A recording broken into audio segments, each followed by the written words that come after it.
A little link to Julie early on this morning, where she said that Wales research is punching above its weight. In our cluster of reviewers, we had a comment that I can't believe there are so many good scientists in such a small country. And a little link to Patricia. Our project is about resilience. Resilience is something that we probably all in this room think about, but in different contexts. Maybe we use it very much on a daily basis. If you're an economist, you're probably very concerned about something like that. Welsh economy should be able to recover relatively quickly out of an economic downturn. If you are in a medical kind of research, you might be very concerned about your patients having resilience, being able to recover. You may be interested in things like mindfulness and how that will impact on your ability to bounce back from being ill. As an ecologist, we think about resilience as being the ability of an ecosystem to basically maintain what it normally does and maintain a normal state, like being a forest and looking like a forest and delivering what a forest normally does, despite the fact that the environment is changing. We talk about resilience being composed of resistance to change, recovery from change, and the ability to adapt to change. We think about our ecosystems as being regimes, something we can recognize. Like we recognize that forest for doing something. We can walk inside that forest, we can see a density of trees, products coming out of that forest. That's how we think about a regime.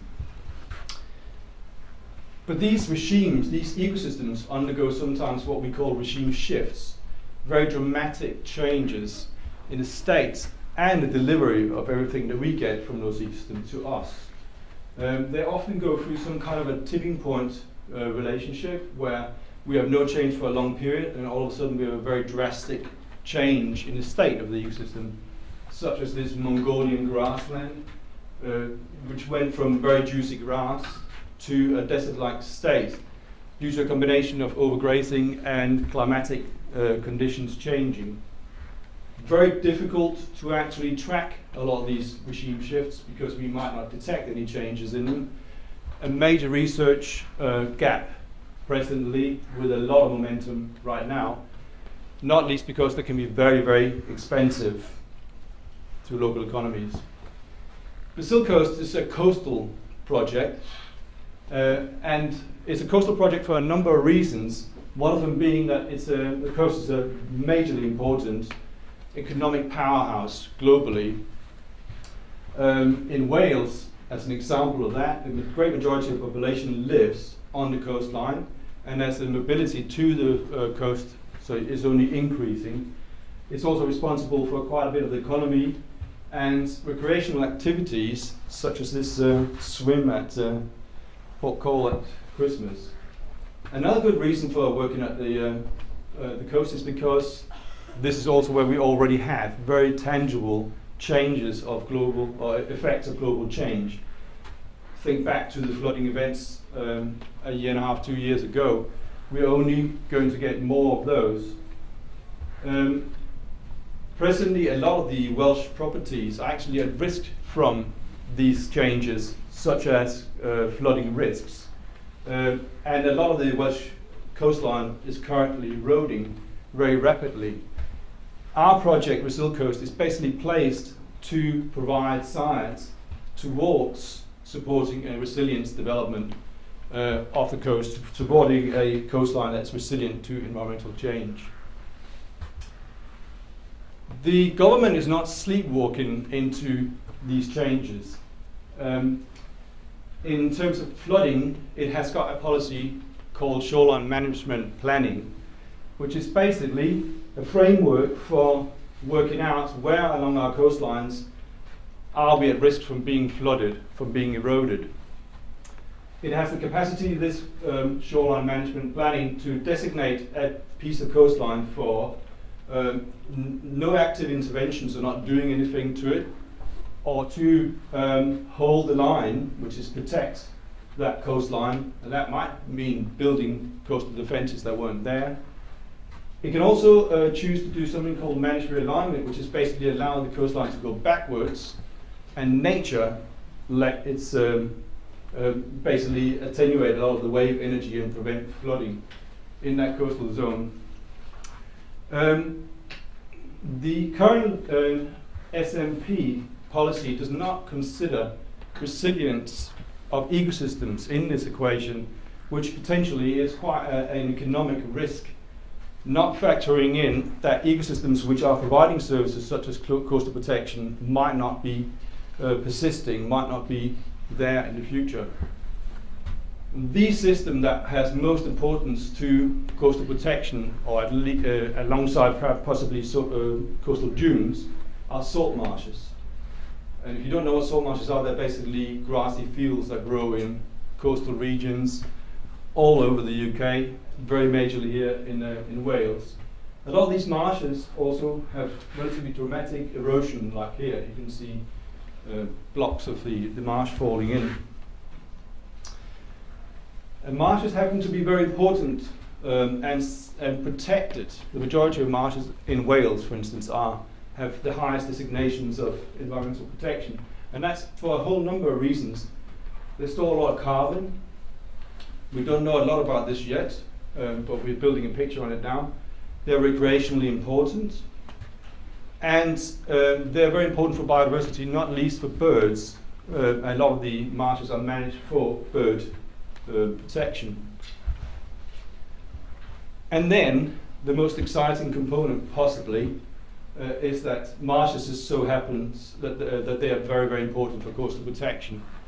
They, as a wave wash in on a marsh, they basically dampen and absorbs that wave height very dramatically over a very short distance. They also bind together the sediment which prevents erosion in a coastal setting, to the extent that it's already factored in coastal planning by things like the Environment Agency, the cost saving of having a marsh in front of a coastal line that needs protection. So they have a simple table like this, where the actual size of the sea defense on a coastline that they need to build is smaller in function of having a bigger marsh in front. So the bigger the marsh, the less of a cost, the smaller the sign you need of the coastal defense to absorb those waves. So major cost saving. But salt marshes undergo regime shifts. In Wales, I can tell you there are plenty of places where we have had marshes almost totally disappearing, in some places completely disappearing, but in other places also appearing. We don't really know exactly what causes those shifts. You might see changes on a relatively local scale like this, which eventually scales up to cause a dieback or disappearance of a whole marsh. What causes it is a bit unclear, and it's a problem to coastal management which wants to factor in coastal protection for a stretch of coastline. But there might be a good story here because there are signs of resilience in marshes. If you go and visit a lot of marshes, you might see different pictures. You might see a bad picture like this, perhaps, which is a lot of erosion of that marsh. But visit enough marshes and you will see plenty of marshes actually also have historical cliff edges like this, where the marsh at a point eroded back to, but now the marsh has actually expanded in front of it, which indicates some kind of ability of the marsh to bounce back, perhaps indicative of resilience. And an interesting question arises really then. If you look at an individual marsh, you might see dramatic changes, expanding or retreating. But if you look at a whole estuarine kind of environment, is there in fact no net change in that whole number of marshes? So like here's the Glass Lynn estuary in northwest Wales, where there are a number of marshes. On one bank they might be eroding, on the other bank they might be increasing. So the whole net area covered by marshes might not change. So resilience on a bigger scale might exist, but on a small scale you might have regime shifts. The SILCOAST has got 6 project tasks, and essentially 3 of them are environmental tasks, environmental science tasks, 1 to 3, And then the other three are socioeconomic and policy-orientated tasks. There's plenty of linkages in between these tasks. We are working on a globally important issue here at a real frontier, but our study region is probably primarily going to be the UK, and the socioeconomy and policy is very much targeted on the Saunow SAC region of West Wales, which is basically this region where there are three major estuaries which are facing a lot of erosion and flooding risks for the future, and for which we already have some prior good knowledge. The first task is going to try and look at the long-term changes in marshes. So is there evidence of resilience from a historical perspective? Are we losing marshes? Is there no net change or not? We can do that by looking at historical images like this. We've got historical images from Luftwaffe, RAF, right up to the present day, and we can superimpose on such images the present day or any timeline distribution of our marshes, and construct maps like this, which basically are historical records of how marshes have expanded and changed over time. So that will give us an idea about whether our marshes are resilient or not and what has changed. The next thing we need to know is what has driven those changes. And for that we are basically using a lot of existing sources of environmental data to try and match up to dramatic changes in marsh events historically to changes or some kind of correlates like climatic changes, rainfall events, flooding events, etc. Thirdly, in that task, we want to be able to predict regime shifts, these massive changes in marsh area cover. This is a total frontier in regime shift and resilience research nowadays across any ecosystem. Predicting is very, very difficult. We got already some ideas about how we're going to do that with some prior knowledge about things like the distribution of the tidal creeks in the systems. So that's the third component of that first task.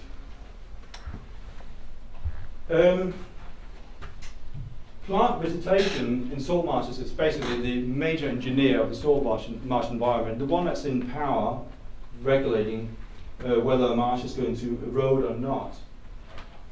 Anything that happens at a small patch scale like this eventually will scale up to a whole marsh size, because as the patch establishes, it diverges the current or the wave force, which mediates the conditions for further expansion of the marsh. So anything that happens inside this clump is pertinent, is relevant to understanding what happens on a big scale. And that's basically linking up to the second task, in which we're going to do a lot of manipulative experimentation to understand what is the role of that vegetation in regulating regime shifts. Can we detect tipping points at which the conditions are too tough for the vegetation to bounce back or to resist the environmental conditions, things like forcing from the water or climatic conditions associated with climate change. We're also very interested in biodiversity, and we're interested in biodiversity for a reason. We already have some preliminary data that suggests very much that having more species in a patch of marsh means that you have a more erosion resistant marsh, which is very revolutionary, although there is plenty of global evidence that biodiversity is very important for functioning. So that's the second task. In order to predict the future and how resilient marshes are going to be to changes, we need to employ simulation modeling. And we could do that by using a lot of the environmental data we have already existing, and we're going to use existing model platforms, and we're going to plug in data from the other tasks. So the first one is basically to understand how marshes are responding to various tweaks of climatic changes, forcing changes, etc. The second component is actually to make some spatially explicit predictions for the Saunow region, the focal region in Wales, so that we can understand which areas are at risk which areas might we see marshes changing in the future in response to things like sea level rise and climatic conditions. Well, that links up then to the socioeconomic and policy components. Here we first are going to have a relatively short exercise which is going to map out the stakeholders that we have in our focal region and across Wales. We need to do that because we're going to use those people in the subsequent tasks to understand how these changes in resilience policy might affect their lives and how effective the policy is going to be. Secondly, we want to value the ecosystem services. So all of these services produced by marshes will change in function of how big these marshes are, and will change in function of whether or not they're shifting in their area extent, factors which are not taken into consideration now.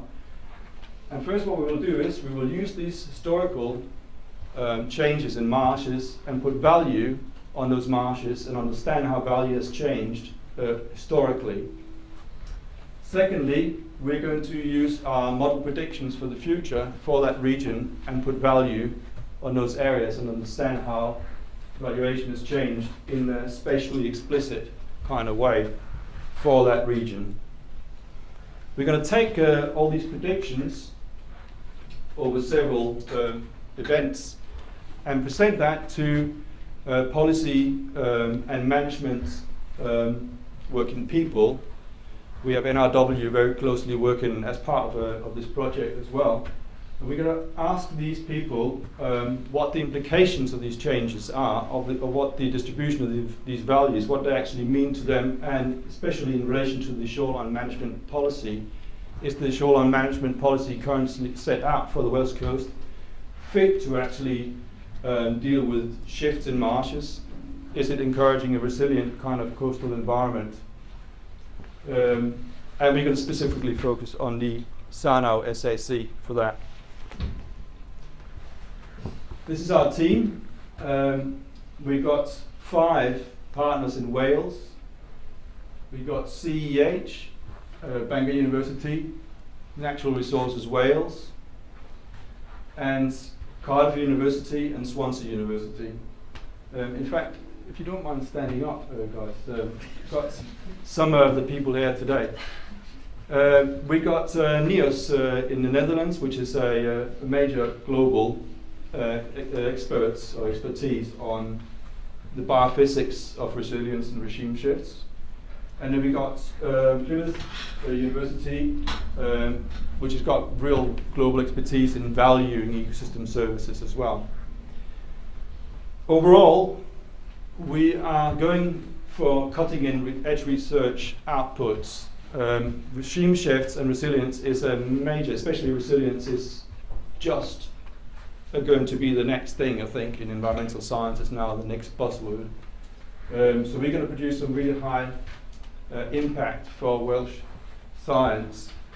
We want to have our research taken up by our end user. Our major end user is NRW, which is one of our partners.